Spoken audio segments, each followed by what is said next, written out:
और किस प्रकार पाकिस्तान के साथ हां में हां मिला रहे हैं, वो हम सब ने आज टीवी चैनलों के माध्यम से सुबह से देखा हुआ है। कोई नई बात नहीं है। ये वही दिग्विजय सिंह है जिन्होंने पुलवामा हमले को एक दुर्घटना मात्र बता दिया था, आतंकवादी घटना बताने से भी वो कतरा रहे थे।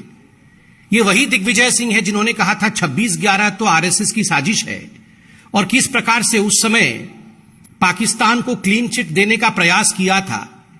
तो दिग्विजय सिंह जी का यह कहना कोई नई बात नहीं है कि बंधुगण, मगर एक सीरियसनेस के साथ हम ये कहना चाहते हैं कि ये कोई वन रैंडम स्टेटमेंट, ये किसी एक कांग्रेस के व्यक्ति का पर्सनल विचार हो, निजी विचार हो या व्यक्तिगत विचार हो, ऐसा नहीं है। कुछ दिनों पहले हमने एक टूल किट के विषय में भी जिक्र किया था।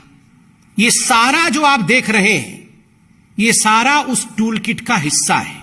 All this is part of the tool kit of Congress party. Bharat को किस प्रकार से अपदस्थ करना है, हिंदुस्तान के खिलाफ किस प्रकार से बोलना है, मोदी जी के खिलाफ किस प्रकार जहर उगलना है, भले उसके लिए पाकिस्तान, चीन इत्यादि से समर्थन क्यों ना लेना पड़े, यह सारा कुछ कांग्रेस के उस टूल किट का हिस्सा है, जिस टूल किट के विषय में भारतीय जनता पार्टी ने खुलासा भी किया था और हमारे तमाम बड़े नेताओं ने कांग्रेस का पर्दाफाश किया था।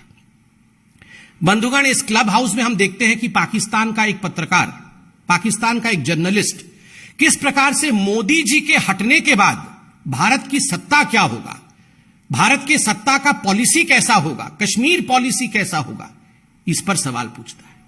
आप खुद बताइए, आप में से यदि कोई उसमें मौजूद होता, आपसे यह सवाल पूछा जाता, तो स्वाभाविक है हम में से कोई भी व्यक्ति उस पत्रकार को कहता, अरे भाई पत्रकारिता तो ठीक है, हमारे यहां सरकार कब परिवर्तित होगी, कैसे परिवर्तित होगी, इसमें आपको नाक घुसाने की आवश्यकता क्या है, इस विषय में आपको व्यक्तिगत रूप से इंटरफियर करने की आवश्यकता क्या है, आप तो पाकिस्तानी हैं। मगर नहीं, दिग्विजय सिंह जी उन्हें धन्यवाद देते हैं, थैंक यू, थैंक यू कहने के बाद दिग्विजय सिंह जी ओब्लाइज करते हैं और उत्तर देते हैं कि अगर मोदी जी हट जाते हैं सत्ता से, तो जो कश्मीर पॉलिसी होगी उसके अंतर्गत कांग्रेस की जो सरकार आएगी वो आर्टिकल 370 को फिर से रिवोक कर देगी, अर्थात आर्टिकल 370 को, 370 को जम्मू कश्मीर में पुनः स्थापित करेगी। आप सोचिए जरा, ये दो चीजें दर्शाता है। एक तो कांग्रेस का पाकिस्तान के साथ सांठगांठ, कांग्रेस का पाकिस्तान के साथ खड़ा होना, दोनों के विचार एक जैसे हैं, कांग्रेस और पाकिस्तान के विचार एक जैसे। और दूसरा, आज कश्मीर में जिस प्रकार की शांति का वातावरण है, वहां जिस प्रकार से महिलाओं के अधिकार को लेकर कश्मीर आगे बढ़ा है, बच्चों की शिक्षा का अधिकार आगे बढ़ा है, ऐसे कई सौ हिंदुस्तान के लॉ है, कानून है, जो हिंदुस्तान में लागू होते थे और जम्मू कश्मीर में लागू नहीं होते थे, आज वो वहां लागू हो रहे हैं, वहां के लोगों का जीवन सुचारू रूप से आगे बढ़ रहा है। उसके खिलाफ भी कांग्रेस एक वातावरण तैयार करना चाहती है। बंधुगण, एक पैटर्न है, आप अगर डॉट्स को ज्वाइन करेंगे तो आप देखेंगे आज जो दिग्विजय सिंह जी ने कहा है, मुझे तो पूरा शक है कि यह पूरा का पूरा स्टेज मैनेज था। उस पत्रकार को दिग्विजय सिंह या कांग्रेस पार्टी के किसी बड़े नेता ने ही कहा होगा कि यह सवाल आप पूछना, ऐसा नहीं है कि उसने कोई रैंडम सवाल पूछ लिया, यह सब स्टेज मैनेज होता है, यह टूल किट का हिस्सा है। कहा गया होगा यह सवाल पूछना और उसके बाद बताया गया होगा, क्योंकि एक बहुत बड़ा पैटर्न है। मैं एक एक करके वो पैटर्न आपको गिनाता हूं।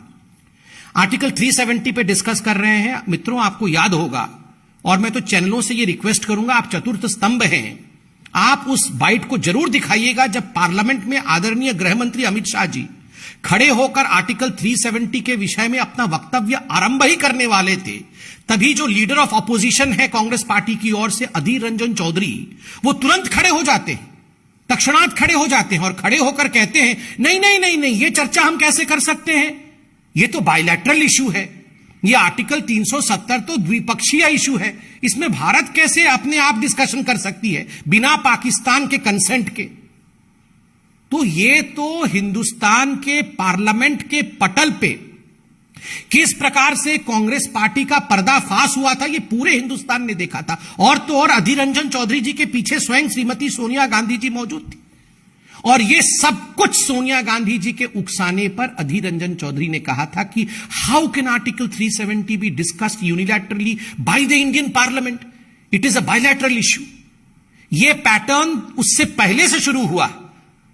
जब आप याद करिए, मणिशंकर अय्यर जाते हैं पाकिस्तान और वहां एक साक्षात्कार में, एक टीवी इंटरव्यू में कहते हैं मोदी को हटाना होगा, मोदी को हटाना होगा और हमें लाना होगा। ये मोदी को हटाना होगा और कांग्रेस को लाना होगा, ये गुहार कोई आज से नहीं, जब से मोदी जी हिंदुस्तान के प्रधानमंत्री बने हैं तब से ये गुहार कांग्रेसी नेता, कांग्रेस के दिग्गज नेता पाकिस्तान से लगा रहे हैं।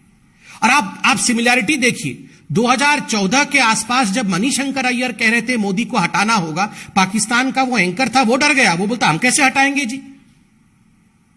मतलब वो सोचा कि ये किस प्रकार का डिस्कशन हो रहा है, मगर मणिशंकर अय्यर अड़े रहे मोदी को हटाना होगा, आपकी मदद से हटाना होगा। और कल जो क्लब हाउस में हुआ है उसमें भी मोदी को हटाना होगा, मोदी के हटने के बाद का भारत कैसे होगा, ये चिंता पाकिस्तानियों और कांग्रेसियों के बीच में चल रही।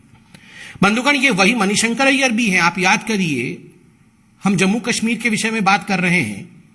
विगत अगस्त के महीने में ये वही मणिशंकर अय्यर है जिसने कश्मीर और जम्मू को कंपेयर किया था फिलिस्तीन के साथ, कि हिंदुस्तान ने जम्मू कश्मीर को फिलिस्तीन बना दिया है।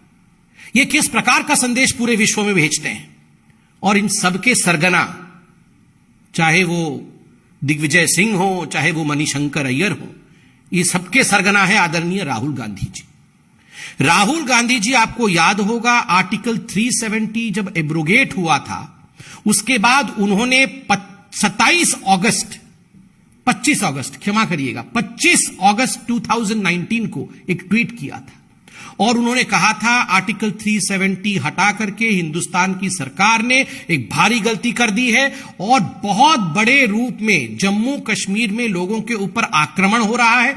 हजारों लोगों के, एक बाइट में उन्होंने कहा था पार्लियामेंट के बाहर, हजारों लोग हताहत हो गए हैं, मारे गए हैं और इंडिया में, जम्मू कश्मीर में कोई डेमोक्रेसी और लोकतंत्र नहीं है। नतीजा, 25 तारीख को राहुल गांधी ये ट्वीट करते हैं और 27 तारीख को, 2 दिन बाद, एक डोसियर बना करके, एक चिट्ठी लिख करके इमरान खान, पाकिस्तान के राष्ट्राध्यक्ष इमरान खान, इसे यूनाइटेड नेशन, संयुक्त राष्ट्र में डिपॉजिट करते हैं और कहते हैं देखिए ये इंडिया का वक्तव्य है, ये इंडिया के ऑपोजिशन लीडर का वक्तव्य है।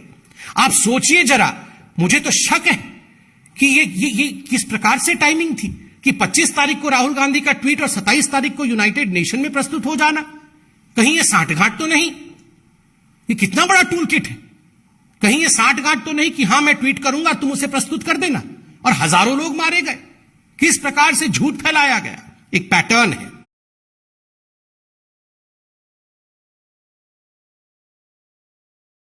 जज्बा दिखाया था और एयर स्ट्राइक और सर्जिकल स्ट्राइक किया था। उस समय सर्जिकल स्ट्राइक को फर्जिकल बताने का काम और उसे खून की दलाली बताने का काम किया था। ये वही राहुल गांधी है। और राहुल जी, मैं तो सवाल आप ही से पूछूंगा, आपके पुराने ट्वीट्स निकाल के लाया हूं। ये एक ट्वीट है 13 तारीख का, 13 फरवरी 2020 का। उसमें उन्होंने कोरोना को लेकर राहुल गांधी जी ने एक ट्वीट किया था, आप देख सकते हैं, जिसमें जम्मू कश्मीर को पाकिस्तान का हिस्सा दिखाया था। राहुल गांधी जी, ये क्या हो रहा है? दिग्विजय सिंह जी आज पाकिस्तान के साथ खड़े हैं, मणिशंकर अय्यर खड़े हैं, आप ऐसा एक नक्शा भारत का ट्वीट करते हैं जिसमें जम्मू कश्मीर जो है वो पाकिस्तान का हिस्सा है। ये क्या हो क्या रहा है? देखिए, उसी पैटर्न के अंतर्गत शशि थरूर, आपको याद होगा, हिंदू पाकिस्तान में कोरोना का मैनेजमेंट इतना बढ़िया हो गया कि शशि थरूर जी को जलन हो रही थी, वो भी फर्स्ट वेव में।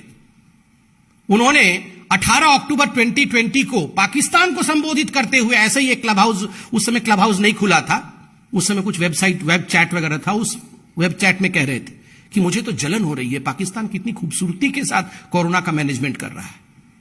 ये सारे नेता, और आप इनसे पूछेगा तो बताएंगे ये तो व्यक्तिगत विचार है। ये व्यक्तिगत विचार नहीं है जी, ये सब टूलकिट का हिस्सा है। बी हरिप्रसाद, इनके इतने बड़े नेता, कर्नाटक से, और उन्होंने कहा पुलवामा का जो हमला हुआ वो मोदी जी और इमरान खान, इन दोनों ने मिलकर साठगांठ के साथ कराया है। और तो और ये जो कांग्रेसी है, इन्होंने जाके टर्की में किस प्रकार से एक ऑफिस खोला, ये आपने देखा था, और वहां जाके यूसुफ खान को अपना अध्यक्ष बनाया था। टर्की में ऑफिस, यहां का तो ऑफिस का कोई अध्यक्ष है नहीं, वहां पर अध्यक्ष लगा के बैठाया हुआ था। ओसामा जी, हाफिज सईद जी, ये सब तो आप जानते ही हैं। मगर बंधुगण, ये सब सुनने के बाद, ये सब जानने के बाद एक बात तो स्पष्ट हो जाता है, ये हाफिज सईद जो कुख्यात आतंकवादी है, उसने ऐसे ही नहीं कहा था कि भारतवर्ष में एक अच्छी पार्टी है Congress party, I love Congress party. ये हाफिज सईद ने कहा था, आप सबने दिखाया था, वो वीडियो मौजूद है। ये ऐसे ही हाफिज सईद कांग्रेस पार्टी से प्यार नहीं करता है। और आज मैं एक निवेदन करता हूं, ये कांग्रेस पार्टी अपने नाम को बदले, INC को बदल करके ANC कर दे। ये अपने आप को INC कहती है, आज मैं कहता हूं ये अपने आप को ANC कहे, एंटी नेशनल क्लब हाउस। ये एक ऐसा क्लब हाउस है जिसमें सारे लोग मोदी जी से घृणा करते करते आज हिंदुस्तान से घृणा कर बैठे हैं। ये वही कांग्रेस पार्टी है जिसमें पी चिदम्बरम कह रहे थे कि आर्टिकल 370 इसलिए हटाया गया क्योंकि जम्मू कश्मीर जो है वो मुस्लिम बाहुल्य क्षेत्र है। तुष्टिकरण की पराकाष्ठा को आप देखिए बंधुगण, केवल इस पैटर्न में पाकिस्तान हो ऐसा नहीं है। इस टूल किट में चाइना पाकिस्तान एक्सेस भी था। इस टूल किट में 2008 में जो MOU साइन किया गया सोनिया जी और राहुल जी द्वारा, और काफी डोनेशन, करोड़ों में डोनेशन जो कांग्रेस के अकाउंट में चाइना से आया, ये सब यूं ही नहीं हुआ है। ये सब उसका हिस्सा है कि हम मिलकर किस प्रकार भारतवर्ष को नीचे दिखाएंगे। कश्मीर में आर्टिकल 370 पुनः स्थापित करने के लिए चीन, पाकिस्तान इत्यादि के साथ मिलकर काम करेंगे। ये 2008 में MOU का भी हिस्सा है। और आपको याद होगा डोकलाम का जब स्टैंड ऑफ हुआ था, पूरा ये गांधी का कुनबा, ये तथाकथित गांधी का कुनबा जो है, ये प्रियंका जी, राहुल जी, वाड्रा जी और भी सब जी, वो सारे के सारे चाइनीज टेंट के नीचे मिले थे। पहले तो मना कर रहे थे, बाद में जब फोटो आ गया और मीडिया ने फोटो चला दिया तब हाथ खड़े करके हाँ हम वहां थे। आप बताइए ये किस प्रकार की राजनीति कांग्रेस पार्टी कर रही है। आज भारतीय जनता पार्टी इस मंच से आज हम ये डिमांड करते हैं कि दिग्विजय सिंह जी ने पाकिस्तान के एक पत्रकार को जिस प्रकार से मोदी के हटने के बाद भारत कैसा होगा, उसमें हम आर्टिकल 370 को बहाल कर देंगे। इस पर सोनिया गांधी जो कि अभी कार्यकारी अध्यक्ष है, और राहुल गांधी जिनको भविष्य में वो अध्यक्ष बनाना चाहते हैं शायद कांग्रेस पार्टी, दोनों क्या सोचते हैं? क्या ये कांग्रेस का राय है या नहीं है? हम चाहते हैं इसमें राहुल जी एक प्रेस कॉन्फ्रेंस करके देश को संबोधित करें और इस सच्चाई को देश के सामने रखें। बहुत बहुत धन्यवाद। ये सवाल हो तो पूछें।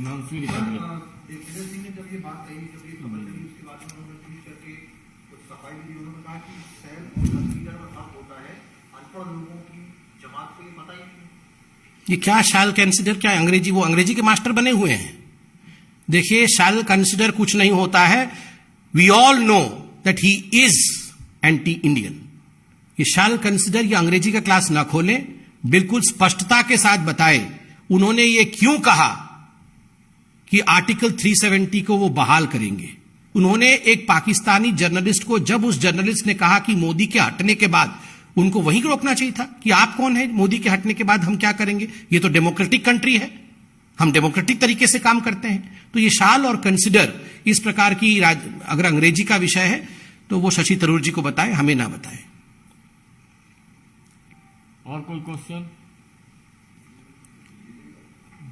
अरविंद केजरीवाल कोरोना मैनेजमेंट को लेकर अभी उन्होंने बयान दिया, कहा है कि काफी दिक्कत थी उस वक्त और अभी तैयारी पूरी कर रहा है।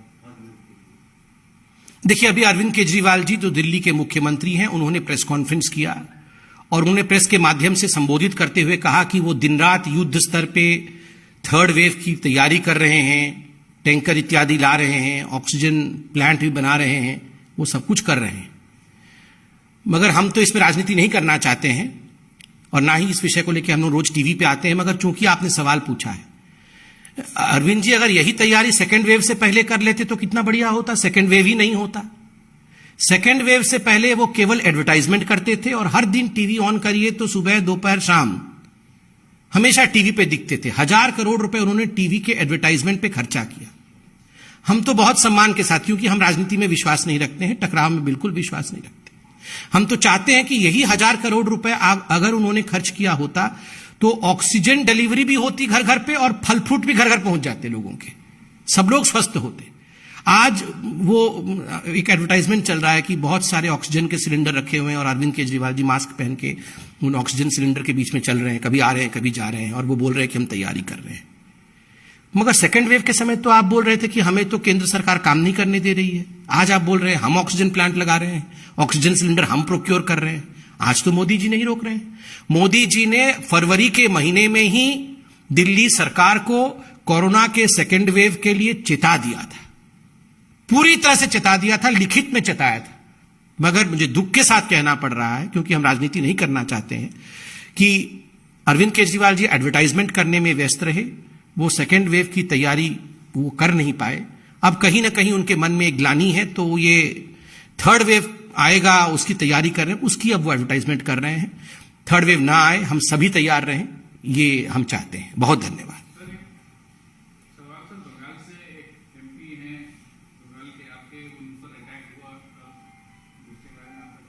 देखिए, जलपाईगुड़ी के हमारे सम्मानित एमपी राय साहब के ऊपर जिस प्रकार का हमला हुआ है और जिस प्रकार की विभत्स दृश्य हम टेलीविजन और सोशल मीडिया के माध्यम से उनके देख पा रहे हैं, हमारे नेता उनके संपर्क में हैं, वो और उनके परिवार सुरक्षित रहें, उसके कारण से पार्टी चिंतित भी है और पार्टी उसमें लगी हुई है। मगर दुख का विषय है, जो ममता बनर्जी ममत्व के विषय में कहती है, मां माटी मानुष के विषय में बात करती है, आज जो अमानवीय चरित्र टीएमसी का हम ग्राउंड में देख पा रहे हैं, जमीन पर देख पा रहे हैं, कार्यकर्ताओं की हत्या हो रही है, राजनीतिक वायलेंस हो रहा है, वो आज संपूर्ण हिंदुस्तान देख रहा है। बंगाल की जनता और हिंदुस्तान की जनता इसे क्षमा नहीं करेगी। हिंदुस्तान में किसी प्रकार के राजनीतिक हिंसा के लिए कोई स्थान नहीं है। धन्यवाद। उनके मन से कल कहा गया कोई भाजपा नहीं रहेगा। हाँ, उनके मन से भी बिल्कुल सही कह रहे हैं संजय जी। कल जब हम सब ने ममता बनर्जी जी को टीवी पे देखा, उन्होंने खुद ही कहा था कि आगे ऐसा समय आएगा कि कोई भाजपा रहेगा नहीं बंगाल में। तो वो तो चुनाव से पहले भी धमकी दे रही थी कि जिस दिन मेरा समय आएगा मैं तो छोड़ने वाली हूं नहीं, और आज फिर से कह रही हैं कि भाजपा रहेगा नहीं, मैं रहने दूंगी नहीं। बस हाथ जोड़ के इतना निवेदन है कि यह देश शांतिप्रिय देश है, इसमें लोगों की हत्या करना, आप सोचिए अगर सांसद के ऊपर इस प्रकार का हमला हो रहा है तो आम कार्यकर्ताओं के ऊपर जिस प्रकार की हमलाएं हो रही होंगी वो आप सोच सकते हैं। एक गवर्नर तक को छोड़ा नहीं जा रहा है, सांसद को छोड़ा नहीं जा रहा है, तो लोगों के ऊपर क्या हो रहा होगा। बहुत बहुत धन्यवाद। जी हिमांशु जी।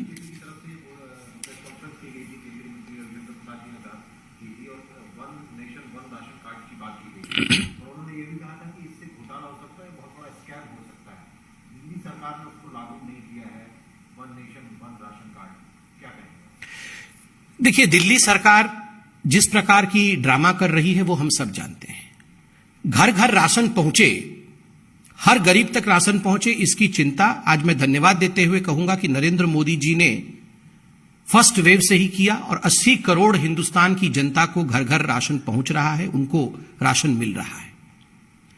अनाज के संबंध में लगभग 72 लाख ऐसे लोग हैं जिनको कि केंद्र की सरकार अपने राशन योजना के माध्यम से, पीडीएस के माध्यम से, फूड सिक्योरिटी के माध्यम से और गरीब कल्याण योजना के माध्यम से आज राशन दे रही है। देखिए, आपको समझना होगा, बिना राजनीति किए मैं आपको बता देता हूं, अरविंद केजरीवाल जी चाहते हैं कि मोदी जी जो दे रहे हैं राशन का किट, उसके ऊपर सिर्फ वो अपना गिफ्ट रैप अपने फोटो के साथ चढ़ा दे और बोले कि देखो मैं पहुंचा रहा हूं। ऐसे नहीं होता। अगर वाकई उनके दिल में दर्द है तो बिल्कुल सरकार ने, केंद्र सरकार ने कहा है कि आप राशन प्रोक्योर करिए, नोटिफाइड रेट में आप राशन प्रोक्योर करिए और अपने तरीके से बांटिए। और दो चीजें और कही है कि one nation one ration card आप कैसे बांटेंगे। आज जो 12 लाख माइग्रेंट लेबरर्स दिल्ली में हैं, अगर one nation one ration card नहीं बनता है तो वो जब अपने पते को बदलता है, अपने एड्रेस को बदलता है, तो उसे राशन कैसे मिलेगा। ये सहूलियत उसे क्यों नहीं दी जा रही। आज भारतवर्ष में केवल 4 राज्य ऐसे हैं जो इसको फॉलो नहीं कर रहे हैं। और कल आपने देखा होगा one nation one ration card को लेकर ममता बनर्जी की टीएमसी की सरकार को सुप्रीम कोर्ट ने किस प्रकार से फटकार लगाया है और कहा है तुरंत आप one nation one ration card को लागू करिए। तो आप one nation one ration card लागू नहीं करते हैं, आप electronic point on sale machine, PEPOS machine आपने चालू नहीं किया हुआ है। आप किसको डिलीवर करना चाहते हैं, किसको जाके राशन देना चाहते हैं? आप कहीं ना कहीं अपने लोगों को, जो आम आदमी पार्टी के कार्यकर्ता हैं, उनको डिस्ट्रीब्यूटर के रूप में आप सिस्टम में डालना चाहते हैं। आप चाहते हैं कि ये जो आपके कार्यकर्ता हैं वो बेनिफिटेड हो जाएं, उनको फायदा हो और उनको कुछ पैसा कमाने का मौका मिले। आप कहीं ना कहीं एक बिचौलिया पैदा कर रहे हैं और ये बिचौलिया सिस्टम कभी भी ठीक नहीं होता है। बहुत बहुत धन्यवाद।